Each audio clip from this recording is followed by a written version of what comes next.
I love this frame. I did it on a Twitch stream yesterday. I was talking about this frame with the orderlies from the school where everybody has their weapons and got the mean face. And this one dude, this Luke Wilson looking guy, looking at this black man's dick. He's like, God damn. Like, everybody's ready to fight. And he's like, oh, shit, you packing down there. Mouth all open.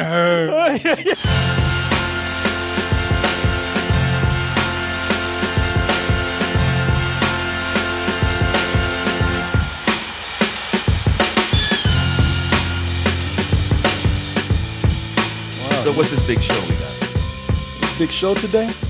Well, Martin, it really is about passion today, the show that we got here. And you know what? A lot of people are very passionate about doubletoasted.com. That's why they go to dtmerch.com to get a shirt to show their passion right there. Yeah, you might have enough passion for Double Toasted to wear us on your body with a shirt, jersey, backpack, beanie, or a phone cover, or get a gift certificate and get whatever you want. Give the gift of choice. You love Double Toasted so much. You love us so much. You feel like hanging around with us all the time. Because you know when we leave Chicago, they're going to be like, man, I sure miss them Double Toasted people.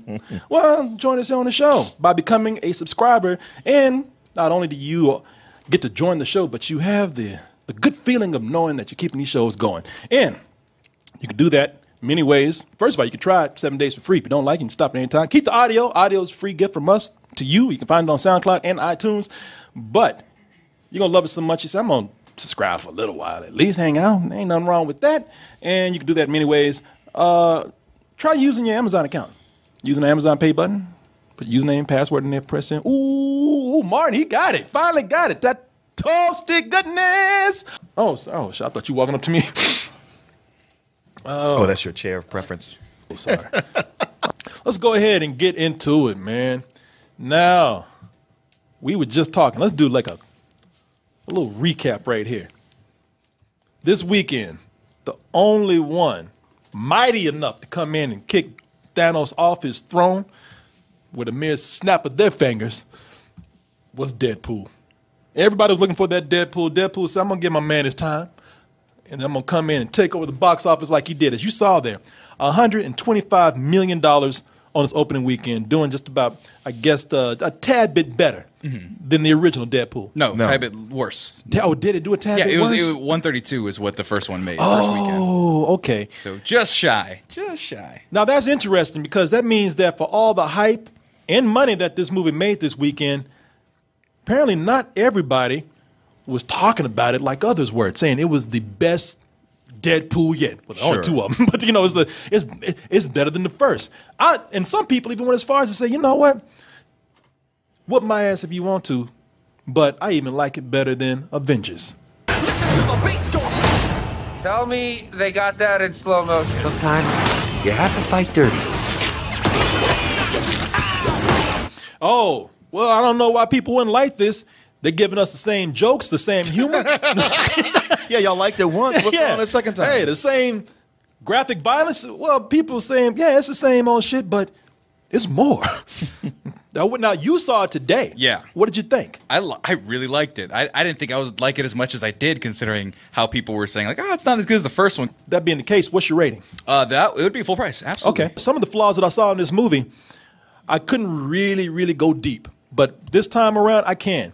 And because a lot of people are confused, you know, you're talking about this and that. Yeah, you got a little detail as much as you could without spoiling anything. But I still need to know what it is about this movie that kept you from just going crazy over it. Because even you were careful with your full price review. And Martin, you just went in and said, nah, man, it's some bullshit. No. Come on now. No, you gave it a matinee. I gave it a high matinee. Yeah, and just to, like a quick 20-second recap, why did you give it a matinee? It's kind of a cookie-cutter plot.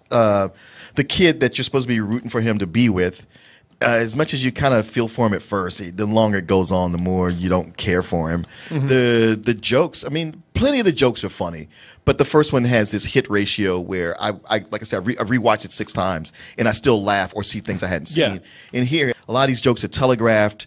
They repeat jokes from the first one, and they aren't callbacks. They're redoing the joke. And even some jokes they tell in the first half, they repeat those jokes later. Apparently some people like it. And let's keep in mind, too, that to be fair, when Deadpool made more money last year. It wasn't going up against a huge giant. It was in February against nothing. Yeah. So this is still impressive. Now, I will say this. Going into spoilers, y'all have been warned. This is a spoiler discussion, so stick around at your own risk. I want to get into why not only I gave him my rating, but I want to go into why I think that this is one of the smartest movies of the year so far. Now, I'm not exaggerating.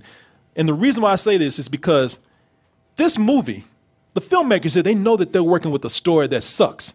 So they throw in as much distraction as possible. And I understand, I'm not even blaming the writers here. I'm blaming the source material that they have to work with. And there are certain things where they are just kind of really, really, really obligated. They're chained to it. Then they can't break free from it. And being that they know they had shitty material, they made something, in my opinion, that was awesome, given what they had to work with. The last 5 minutes of this movie is brilliant. If you leave people with 5 minutes of brilliance, you can cover an hour and a half of bullshit. And I'm not even saying that there's bullshit, but there's you can do wonders with that, man. The biggest analogy I can think of, because they left people on a high. Yeah. People walked out high. How many times have you gone over to somebody's house for dinner and somebody asked you, how was it? And you tell them, man, move them the food, it was all right, but their weed was amazing. They smoked me the fuck out. I got a lot of potheads. I got a lot of pothead friends. That's sort of like, it's been a while since that even happened. I mean, potheads and people who do weed a lot, and they know what I'm talking about. And this movie is for them. Yeah, this movie is for them. Nobody invited me to dinner and then had pot. It was usually we had pot and then ate pizza. No, I've been to plenty of dinners where people serve food and they say, hey, man, you want to smoke out? And at the end of it, it's like, man, they smoked me the fuck out. I had an amazing night. I was high as fuck. Okay. Take your word for it. Apparently, you don't have a lot of lazy friends like I do. Apparently. But I'm referring to those stingers in the movie, man. Yeah, the singers were great. Stingers, Yeah, the stingers in the movie. Stingers have become something in films where they're obligated to do it now. Well, and we're obligated to sit there through them, even though most of the time it's like, damn it, that wasn't worth that 10 minutes I just spent looking at credits. Yeah. I mean, right now, Marvel puts stingers in movies just because. They have to. They have to. I mean, if they don't, then people going like, yo, man, where my fucking stingers at? Yeah. Marvel don't even want to do it half the time. They're like, here, man. Shit. They're like one of their own creations. They're like Chadwick Boseman giving that fucking Wakanda salute. Oh man, He don't want to do this shit no more. I didn't get a chance to read the clip, but the thumbnail said that on Colbert. He said he was tired of doing that shit. Oh, really? Yeah, he's just like, I'm done. Like, 'cause Colbert showed him the picture of him doing that right there, where it's like a half-ass Wakanda pose. So He's done. I need to see that. Yeah, because the left side is where he was a struggling actor who finally got something big. He just signed the contract. Yeah. Right. This is years ago. This is him today on this side. He's like, look at me like, man, take the fucking picture. Yeah, Wakanda. You know what? He's like, I wish this wasn't forever. Yeah, right. This is Wakanda. Yeah. occasionally. Wakanda till the next movie, then I'm out. He's like, Wakanda, can we end this now? But that's it. They have to do it. And those stingers were amazing. Yeah, they were. Yeah, go ahead. I missed the because what ended up happening in my screening when I was there, I was waiting for it. Some asshole was about to leave and then stood right in front of me during the first one. Oh. And I'm like trying to I wasn't trying to be a dick about it, but I was like, move the fuck. So I missed the whole point of that first stinger where she was fixing the time machine. Is that what was happening? Yeah. I didn't get the joke of there because she's like, oh, we fucked up, but I didn't know what was happening because I was trying to get that guy out of my fucking way. No, that's what they did. We're all talking about the stingers where we had Negasonic Teenage Werewolf, whatever her name was. Warhead. Yeah, whatever her name is. She's fixing the time machine or the time clock that Cable had. Mm-hmm. And of course, and I kind of saw it coming that they were going to do something because Ryan Reynolds, he apologizes a lot. He feels horrible for Green Lantern. He not only for himself, but he feels horrible for other people. He's telling people, I'm sorry, I did this to you. Yeah. But everybody knew that he was going to do something with that. And when you saw he was going to go back in time, we knew that a joke was going to come up. And we all know the joke where he went in and shot himself. But what really made it amazing is that, because people didn't see that coming, where Green Lantern, yes, but X-Men Origins Wolverine, no. Yeah. Wait, is that you? Stryker finally figured out how to shut you up. Why would you shut him up. Right. The ultimate Marvel smartass that people want to see on the screen to talk shit. The merc with the mouth. The merc with, in this case, the merc with no mouth at all. And they tried to put in a little stinger at the end where he uncovers his mouth and says a little something, but everybody loved that. I mean, that took people off guard. Sure. Yeah. When they saw that. That is why I thought, man, you know what? The thing with this movie doing fan service, if you're going to do it right with the stingers and the Easter eggs. They're doing something that, this is the reason why I love the movie so much, because it is proving, and this is what I said in the review, where normally it's a fault for something, in this case, it's a huge asset. If you look at Marvel, Marvel is heavily invested now in, we have to play to the core audience at some point. We'll put it out there for wider audiences, and then it'll come together in one big inside movie for the fans, like Infinity War right here. And that's, we're beginning to see now, even though Deadpool is Fox, we're beginning to see that this whole thing that actually messed up superhero movies back in the day, in the 90s, late 90s, early 2000s, when they were just making movies for broad audiences and messing them up. Right now, these movies that are playing to their fans, that's a successful model right now. Well, I would say it's an evolution, because you think about when these things started, and you started with the X-Men, where they weren't wearing costumes, they were wearing black flight suits, because they were like, well, we can't really put them in these colorful costumes. Audiences aren't ready for that. And then we move forward to where, okay, well, we can put them in some costumes, and we can do stories that are similar to the comics. But we don't want to get too deep. And then we move to another phase where pretty much with Marvel, they're doing things that's almost taken directly from the comics with their little improvements here and there. And now we're at a phase where they're not only acknowledging like, hey, we're doing things exactly like the fans have wanted, but we're playing directly to things that they only know. And with Marvel, they're like, look, we've, comics, they have their own lore and legend. But over the course of these last 18 years, we've built up our own to where we can refer to things within our own universe. We can refer to that. And with Deadpool, it's a lot of like, well, you have the whole X-Men universe, and we got people who are here just because they know Deadpool from the comics. So they're just pulling stuff directly from the comics. They've taken it to that next level. And speaking of X-Men, that's where you get into some of the biggest Easter eggs in the film, because the biggest strength of this movie, where something like in Avengers Infinity War, you have people going in and not understanding what the hell is going on with the film, but they're looking at it and they're saying, well, you know what, at least I'm watching a bunch of fighting. At least I'm watching a bunch of special effects. I can get down with that, and that'll carry me through the film until I get to the end and turn around to my boyfriend and say, what the fuck was going on? But right here, Deadpool works so well with the jokes. And I think the whole thing of they find the right balance of having Easter eggs and enough things to get the audience by, because their advantage is that they're a comedy. So what they can do is they can actually put in something right here, like the X-Men. And we all know we're talking about the X-Men. It was a brilliant inside joke that worked for mainstream people too, because it was where it was where the Deadpool is asking, like he did in the last movie, Colossus, why are you the only dude that I see here, man? Why is it so empty? Why is the house so empty? Will Fox only spend money on 2 X-Men at a time? Oh, yeah, exactly. And then in this movie, we look in the background, and in a janitor's closet, the whole X-Men crew is hiding. What they have in class, and like, close the door on that fool. And I love it. For one, we all know X-Men because X-Men is a very mainstream movie. Everybody's seen some sort of X-Men movie along those lines. And what I like about it is that it works as a joke too, because the X-Men have fought. They don't fear anybody. They fought gods. Like Apocalypse right here. The movie sucked, but hey, you know what? He was a powerful motherfucker. And now, in this movie, the X-Men, the only one they fear is Deadpool because he's a pain in the ass. Right. We ain't got time for this shit. And it's a joke that works on many ways. Even if you don't know, the X-Men exists. You've heard the joke before. So I think that's why it works. And it's a joke that works for mainstream audiences out there. And even when you get into some of the deeper Easter eggs, I'm not a deep superhero comic book person these days. So I miss things like a reference to Deadpool's gray suit. On a cab, apparently, there was Alpha Flight, which is a Canadian super team from Canada. And this thing... Rush is a Canadian super group. This is a super team. Super team. I'm sorry. Thank you for the correction right there. But they do break out in Tom Sawyer every now and then. They beat somebody. Stop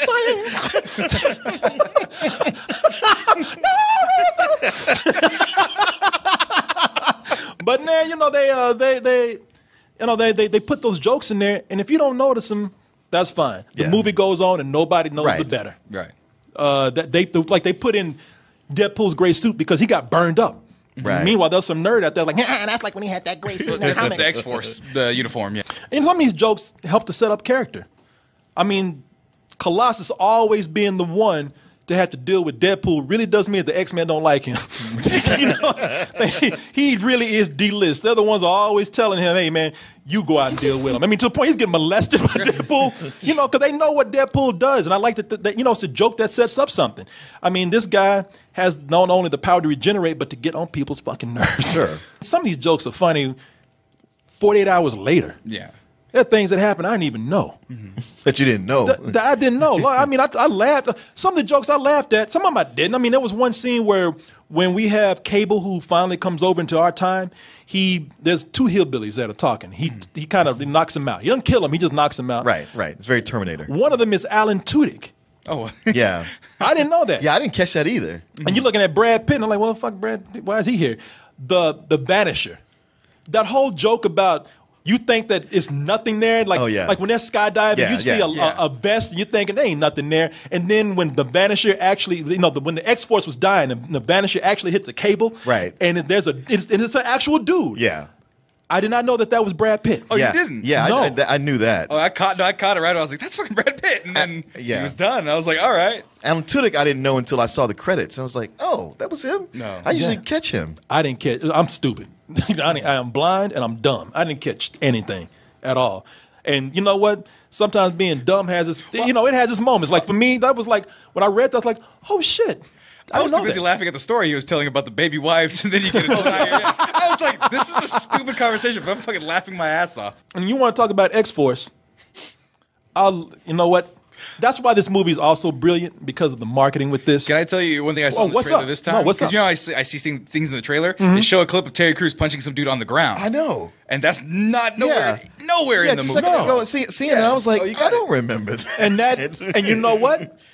That is brilliant. Yeah. And the reason why is because I love the way these nerds, they love to go out and they love to, because they go into this shit and no matter how nerdy the filmmakers are, these nerds are way ahead of them. And they'll go in and decipher everything. They'll get clues that will give away things. And what they do is once they find it, they go out there and spoil it for everybody. And I love the way Deadpool says, we're going to get your ass. And they put up X-Force. It had me laughing right here. They put up here like X-Force was here to save the day. Yeah. Right. Let's go get our fuck on. Don't call it a comeback. The movie said bullshit. Well, that was the thing. That was the only other part that I got spoiled, was the fact that they all die. But what I didn't recognize is how quickly it was going to happen. Oh, I was like, no. oh my God. They killed these awesome. It was great. They killed these motherfuckers so quick. It was almost horrifying because it was almost like Final Destination in a way. Well, what I liked about it is that it made me think of that movie. I guess it the Wrong Guys. It opens with Samuel Jackson and The Rock is Yes. That's the other guys. the other guys, yeah. And them just like, all right, there they are, buddy, let's go. And they dive off a roof. And then you're like, damn, they just gonna land on the car right now. Yeah. They just splat and die. And watch these guys jump out of airplanes. I'm like, that is so extra. I laugh my ass off if y'all get killed just because everybody didn't know how to parachute. Yeah, that was not. And it's not only they didn't know. It wasn't like they didn't know how to parachute. Their problem was they trusted Deadpool. Yeah. You know, Deadpool, he's like, they kept telling him, like, we don't think this is the right wind conditions to go out in this. And they did it anyway, and all of them died. And that was hilarious to me because the marketing with this made you think it was going, and it's pretty much, without saying it, you thought it was going to be Deadpool and the X-Force. Right. Well, sure, because, you know, if you've been a fan of these comics, I was never crazy about these guys, but if you were, and especially you see, oh, shit, Shatterstar is here? You're like, man, you already in your head, you're planning his spin-off movies what this is going to mean. And you know what? And they really did fool people because that was fake footage that they filmed. Yeah. Right there. And the way they did it, they did it like taking out the biggest dude in the jail in the jail cafeteria, the prison cafeteria. They like the first one they took out was big ass Terry Crews. Yep. And they let you know we can take him out. This big motherfucker right here ain't nobody safe. Yeah. Right. He was the first one to go through a bus window. And they that was to let you know we ain't playing. This nigga gonna be the first one to go. Right. The only thing is that it was cool because of the time thing also, because they are going to make an X-Force movie. Oh, okay. At least that's the plans right now. So they went in and kind of fixed everything with the time travel. They're already saying that X-Force is going to be a spinoff from this, and it's going to be sort of a combination of Deadpool and X-Men. It's not going to be as crazy as Deadpool, not doing the same kind of humor, but I think it's going to be rated R. Okay. And so they'll be just a little bit raunchier than X-Men, and which is cool because where they started, people are going to want more of that kind of humor. Yeah. And I almost dread seeing that. You got to do this that vomits acid. Yeah. Like that dude that's what I saw that as when they were dying, it was like a little mini horror movie to me. Yeah, it was. Because and I just knew, I said, man, now that I know one dude can spit acid, somebody gonna get melted. And it was poor Peter, though. The dude that had no powers. Trying to help him out. Right? Yeah. Trying to be a good guy, right? And just who was doing the best. I was so happy to see Peter come back, man. Would he call him Sugar Bear or something like that? Yeah, he called him Sugar Bear. Yeah, nothing happened to you, Sugar Bear. The guy played it straight, and he was good. Yeah. No, he played it straight, and he played adorable. Yeah, adorable is the right way. Yeah. One of the things that was almost kept under wraps for me that got released right before I was going to see the movie was somebody, and I like the way people, they're assholes, man. They ask it in a question thinking that that's going to get them by. No, that's a spoiler. Somebody said, is maybe the Juggernaut the villain in Deadpool 2? We don't know. Not saying it is. It's like, bitch, you just said it. We know that's going to be the case. So when that came up, man, I would have probably been more excited to see this character. I had no idea. You had no idea. So how'd you feel when it came up? Oh, I liked it. Honestly, when it got revealed that it was the Juggernaut, I was like, oh, I just wasn't even thinking about it being somebody already in the Marvel Universe. If I had, I would have landed on Juggernaut. That was the one thing I skipped in your Watch Mojo review. I was like, skip ahead. So Juggernaut's here. I was like, well, I was listening to the spoiler talk, but even then I was watching it and go, man, this is a great character design. He looks awesome. Yeah. Like, he looked amazing. And for a CG monster, that's one thing, but he just looked so natural. He looked so much like the comics. It was like, oh man, this is really cool. I like this character design. You know what? I don't care about this character. I don't know too much about the Juggernaut, but I know it looks better than that last Juggernaut, the Benny Jones Juggernaut, where they put him in like a latex muscle suit, which is just a toned up fat suit. Yeah, and then put this flower pot on his head. He's got midriff going. Yeah, he's got like a kind of a toned dad body going on. Without the headpiece, it's just like an S&M costume at a gay club or something like that. So, it really is. It's left over from Mad Max. He's actually dressed up like a sex toy. Right? not even just walk away. Like he's just ready to ram into some woman's vagina right there, man. This is a bad design, and and it was when either they didn't have the money or the technology or the desire to not do the version. Well, they were still wanted. Back in that phase of if we do it like it looks in the comic, it'll look silly, and so they came up with that. Yeah. Well, I have to say, man, I think it's a great design when you're talking about a comedy. You're talking about CG characters because there's a moment in the movie where Deadpool does, a self-reflexive joke, and he says, "Oh, look, a CG fight's about to happen," and it's between him and, of course, Colossus, and that fight between those two in a comedy, that's kind of badass, man. Yeah. Let me ask you this: how would you be able to accept it if it was in one of the more serious X-Men movies?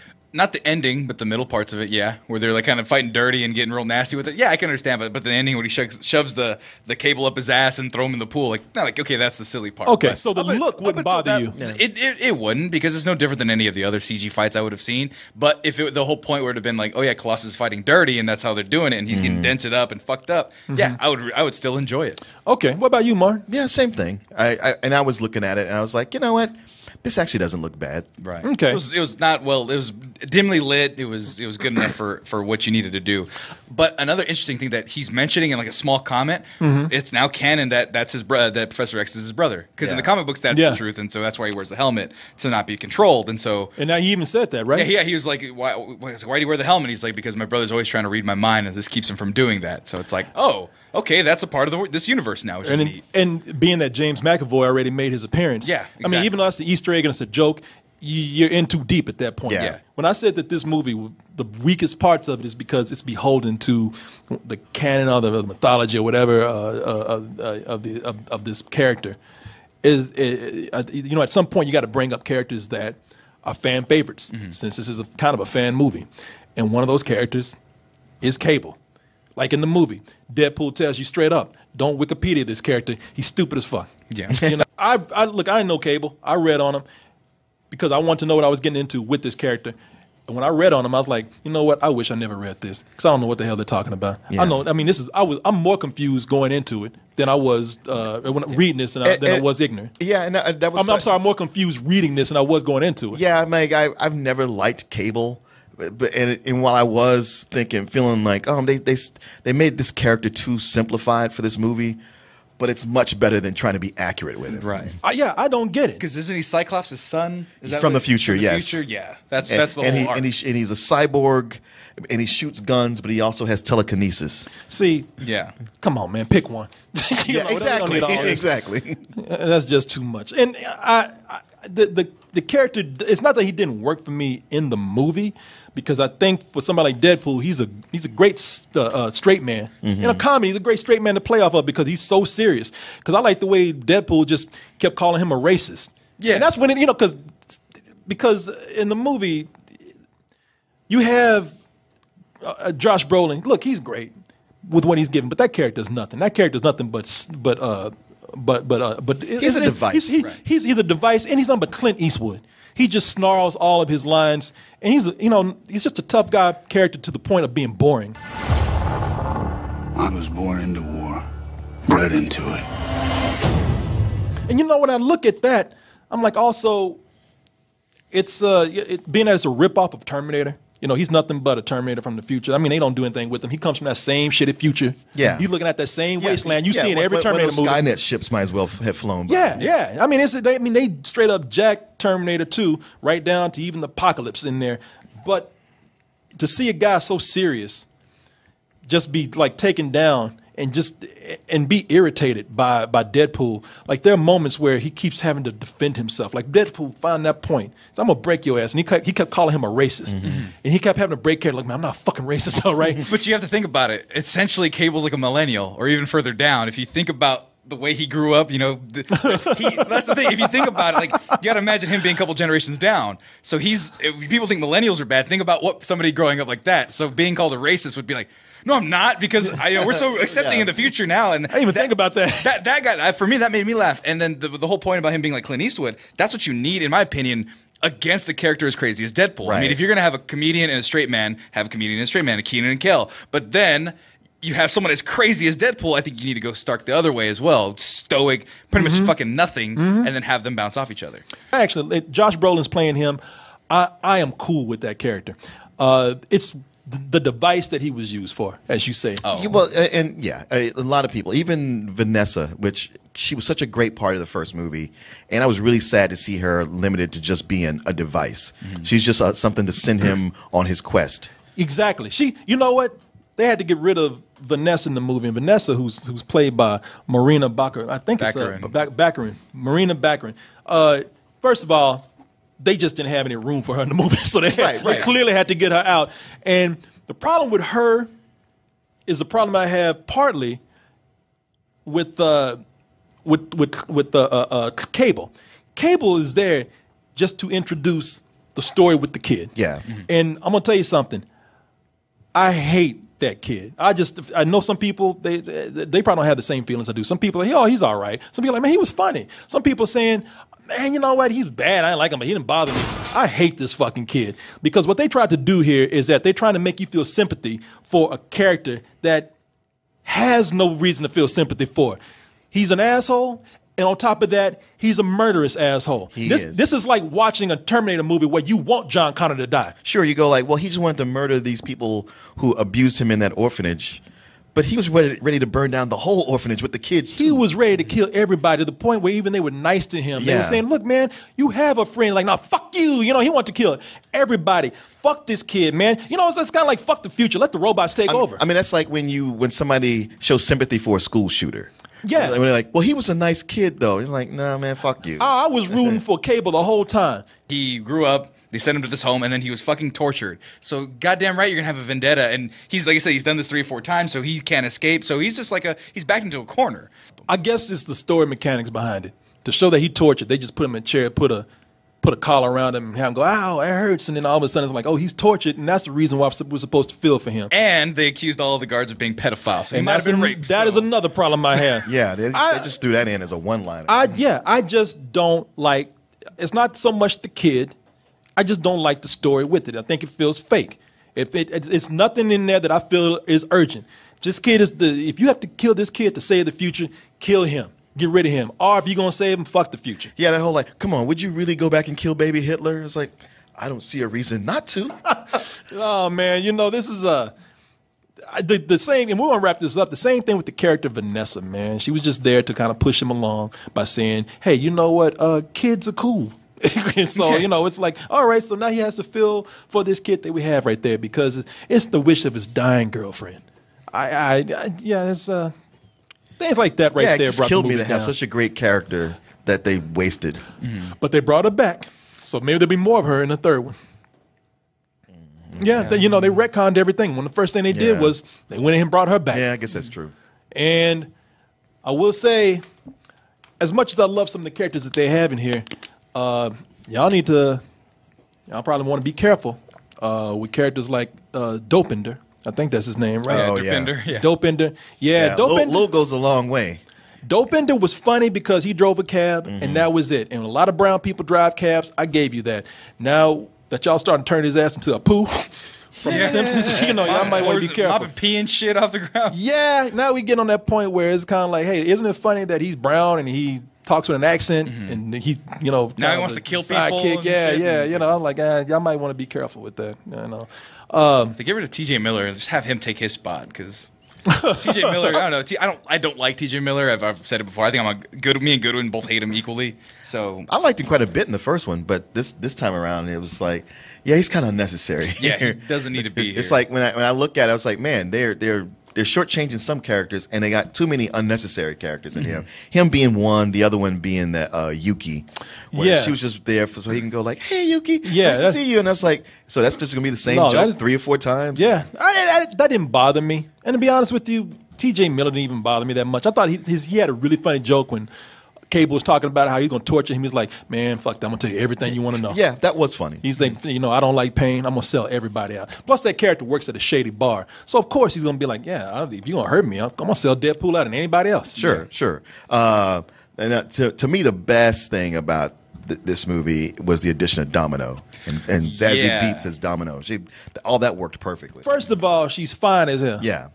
I mean, yeah, they like, that's where. Did that need to be said? Yeah. Well, I just want to let you know that y'all talk about like the character of Domino. No, Zazie Beetz is lucky from birth. Yeah, she looks amazing, and she's successful because of it. I have a feeling like she ain't too far removed from a character because everything works out for her. Mm-hmm. The other thing is that was just, the way he talked about luck not being a superpower. Domino, I'm lucky. Luck isn't a superpower. And certainly not very cinematic. The way the whole thing worked out, it wasn't just kind of like, oops, I moved. Look at me, I got lucky. The way things worked out in a chain of events, where you see one reaction from her action, another reaction to her action. People being taken out just by her doing one thing, not even directly connected to somebody. Yeah, no, she jumps in the truck and like you saw in the scene right there, and she's like, I'm in. He goes, how the fuck are you already in? Yeah. I was like, okay. It's almost like you're using movie plot convenience as the superpower, but it works in this movie because it's moving things along and it looks natural. So what I want to get from you, because we talked about it, Sam. Now I want to see how you feel about this. Let me see if I can find it. The I love this frame. I did it on a Twitch stream yesterday. I was talking about this frame with the orderlies from the school where everybody has their weapons and got the mean face. And this one dude, this Luke Wilson looking guy, is looking at this black man's dick. He's like, God damn. Like, everybody's ready to fight. And he's like, oh, shit, you packing down there. Mouth all open. It doesn't look to me like that's where he's looking. It don't. No. He's about to. Yeah, he ain't even not. He's about to. I thought it was funny too, because I have this thing with Deadpool and the morality that they have in the movie. Because he's a character and he kills everybody, but he's funny when he's doing it. So, that's that gives us a pass. But if you actually try to go in and do that too much, or if that's all you're depending on, the morality gets a little bit murky after a while. Mm-hmm. Where you just kind of being judge and jury and executioner, even if you're cracking jokes. I think that they forced it even further by saying, oh, we just killed this whole group of people. Oh, but it's okay because they're all pedophiles. I'm like, all of them? Yeah. It's like you just hired nothing but pedophiles at your... Yeah, we don't get to even ask them about that. Yeah, exactly. At your institution, like I said, it's supposed to... Like, it needs to be on your application that you rape children. Deadpool's not a good guy. That's that. So if that's his excuse for doing it, and let's just say that's the joke where I'm going to say they're all pedophiles and he kills them all anyway, that's fine for me. It works. I mean, he's going to kill people. That's what he does. He's a nasty character. Yeah, man. he's awful. Like he's not someone you want to look up to, but that's the whole point. And then after these murders, going and joining the X-Men. Yeah. A legitimate group that has a no-kill policy. Mm-hmm. Yeah. And I love the way Colossus he's trying his best. I mean, like you said, Deadpool is his mentor kid. Mm-hmm. Yeah. But he's at a point where even he is like, okay, that's it. You got to go to prison. Yeah. I'm sorry. Were you there for 2 days? All right, you paid. Well, he was dying of cancer those 2 days. So that was pretty awful, too. Yeah. Watching him die in cancer in prison. No, it was. No, it was kind of hard. It's just like, well, my powers, I just have cancer. Right. That's my superpower. Okay, something I'm confused about here. And it was still funny. But this be what I'll end on this. Like I said, unless you guys have something. Juggernaut ripping him in half was fucking awesome. And then the baby legs was weird. That was gross seeing that. I love that. When he crossed his legs over. I was like, oh no. He looked like a white Marlon Wayans from what was it? The Little Man? Yeah, Little Man. Little Man, yeah. Yeah, those little baby legs he had. I thought that was hilarious. I thought this scene right here was funny, but I don't know now they set it up in the movie to where Deadpool can take on a whole room of people. Mm-hmm. He's indestructible. It doesn't matter. So what? He loses a limb. He'll grow it back. Why is he running from these people? Because visually it's a funny joke. Yeah. I think he was late and didn't want to have to kill them all, so he was just like, fuck it, I'll take off. That's right. He had to get to his anniversary. Yeah, his anniversary. I still think that's a funny scene. Yeah. Right there. I just like, man, you can take these guys out easily. Why are you running from them? Mm-hmm. But that is true. He had somewhere to be. Yeah. And hadn't he found out the guy he was looking for wasn't there? I think the guy was there, but no, he locked himself in a room, and then all these other dudes showed up, and he's like, "I don't have time to bust in this room. Now I got to take care of these assholes over here." Yeah. And I like here because Todd says because he feels pain and doesn't want to get shot up too much. That makes sense. Was Stan Lee in this movie? No, was he? No, it's a big mural of him in the movie, so he wasn't in it. Wasn't he driving a bus? That was Infinity War. Oh, well. Yeah. Martin, a whole other universe right now. They're blurring together. He was driving a bus somewhere. Time to go to the home, Martin. I'm sorry. Shit. I'll be there with Stan Lee. I know. Why don't they just make a CG Stan Lee so they can just keep using him in movies now? And you could do it. Because that would be gross. No. I don't mean disgust. I mean, like, come on. Let the man live or die, whatever. If Stan Lee actually said, keep me going, then I would be like, okay, the man wished it. He wanted that. What if he didn't, though? Well, who's Grand Moff? And they did it anyway. Grand Moff Tarkin, who's that actor? Peter Cushing. Peter Cushing. They said, fuck him and his legacy. Don't put him in the whole movie. Yeah. And get someone to sound like pull your ass right up from the grave. And what if Stan Lee, what do you say? What if he didn't want it? Yeah. His life is not his anymore.